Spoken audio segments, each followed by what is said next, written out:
Hello guys, welcome back. अब हम discuss करने जा रहे हैं एक और इम्पॉर्टेंट प्रॉब्लम, और इस प्रॉब्लम में आपको शो करके दिखाना है कि ये पूरा फैक्टर 1 के इक्वल है। तो सॉल्यूशन इसका स्टार्ट करते हैं बेटा। सॉल्यूशन में वी नो कि अगर कोई पावर में ऐसा दिया है तो हम इसको आपस में मल्टीप्लाई कर सकते हैं। तो ये हो जाएगा ए बी और ये हो जाएगा ए सी, ठीक है। सिमिलरली अगर आप नीचे भी इस b का मल्टीप्लाई बी ए से करवा दें और ये c से करवा दें तो ये माइनस का बी सी हो जाएगा, ठीक है। अब ये चीज़ अगर डिवीज़न में लिखी है, अगर कोई चीज़ डिवीज़न में लिखी है और इस डिवीज़न को अगर मुझे मल्टीप्लाई में कन्वर्ट करना होगा तो ये जो पूरा फैक्टर है ये जो रिवर्स हो जाएगा, यानी x आ जाएगा a की पावर ऊपर और आपका x की पावर b आ जाएगा नीचे इनटू c, और ये आपको दिखाना है 1 के इक्वल। तो मैंने ये लेफ़्ट हैंड साइड को लिया है। अब अगर आपको ये लॉजिक नहीं लग रहा सर कि डिवीज़न से अगर मैंने मल्टीप्लाई किया तो ये रिवर्स क्यों हो गया, तो इसके लिए एक एग्जांपल देखिए। अगर a को मैं डिवाइड करवाऊँ b से, a को अगर मैं डिवाइड करवाऊँ b से, तो आपको नहीं लगता इसका मतलब है a अपॉन b? येस और नो। और अगर मैं इसी चीज़ को डिवाइड के साइन को अगर मैं यहाँ मल्टीप्लाई कर दूँ, ये a तो एज इट इज़ रहेगा, तो इस b को मुझे रिवर्स करना पड़ेगा। येस और नो। तो are you getting my point?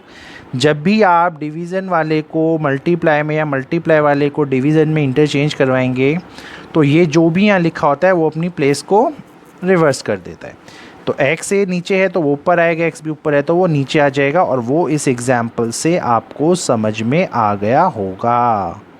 Yes और नो?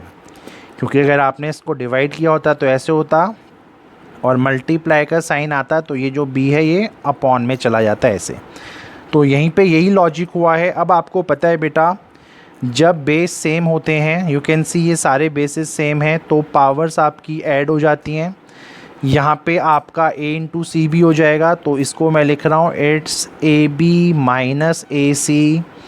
इन दोनों का इंटू करवाओ तो ये आपका प्लस का ए सी ही तो आएगा, क्योंकि अगर बेस सेम होता है तो पावर्स ऐड हो जाती हैं।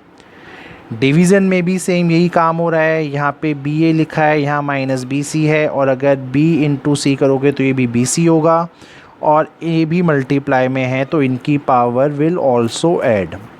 यहाँ तक तो कोई ट्रबल नहीं होगा। अगर प्रॉपर्टी को रिकॉल नहीं कर पा रहे हो तो अगर बेस सेम होता है तो पावर्स हो जाती हैं ऐड, यही रूल है हमारा। तो बस अब इस क्वेश्चन में कुछ नहीं बटा बेटा। देखिए आपका AC से AC कैंसिल, BC से BC कैंसिल, x की पावर AB और x की power BA they both are same. तो अगर मैं इन दोनों को कट कर दूँ, what you will get as answer 1। So I hope ये आपका RHS के इक्वल आ गया, क्योंकि जब आपने इनको कट किया तो आपका क्या बचता, x की पावर AB और x की पावर AB, जो कि एक जैसी चीज़ है। काफ़ी स्टूडेंट सोच रहे होंगे सर अगर हम इसको ऊपर भी ले जाएं तो भी क्या फ़र्क पड़ता है, तो बेटा AB माइनस AB हो जाता। आपको पता है जब डिवीज़न में होता है तो ऊपर आके नेगेटिव हो जाता है, यहाँ पे ये कैंसिल हो जाता है, x की पावर 0 बचती और किसी की पावर 0 को भी 1 ही बोला जाता है। तो now it is all up to you कि आपको इन्हें यहीं डिवाइड करना है या ऐसे ऊपर ले जाके करना है। होपफुली क्वेश्चन क्लियर हो गया होगा।